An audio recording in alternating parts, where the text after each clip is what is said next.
চলে যাব এখান থেকে, কেউ থাকবে না। যিনি থাকার উনি যখন থাকেন নাই, কারো কাছে মালাকুল মউত অনুমতি নিয়ে আসে নাই, আসবে না। শুধু একজন মুহাম্মদুর রাসূলুল্লাহ সাল্লাল্লাহু আলাইহি ওয়াসাল্লামের কাছে মালাকুল মউত যখন আসছেন, তো আল্লাহ বলছে বন্ধুর কাছে অনুমতি নিয়ে ঢুকবে, অনুমতি দিলে ঢুকবে, নাইলে ফিরে আসবে। বন্ধু আমার, খবর তার অনুমতি ছাড়া যায় গর্জায় ঢুকা যাবে না।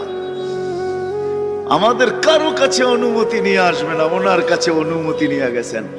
তারপরও বলছে শোনো, ঢুকার অনুমতি দিলেই কিন্তু হাত রাইখা দিবা না, আবার অনুমতি নিবা, রাখবা কি রাখবা না। বন্ধু যদি হা বলে তো রাইখো, যদি না বলে তো চলে আসো।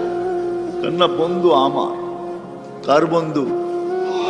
হ্যাঁ, কার বন্ধু? হাবিবুল্লাহ। কার বন্ধু? যার কারণেই তো আমাদের সাথে বন্ধুত্ব। আমাদের সাথে দুই দিক দিয়ে আল্লাহর বন্ধুত্ব, একদিক দিয়া না, দুই দিক দিয়া। হয় উম্মত তো আল্লাহও চিনে না, রসুলও চিনে না।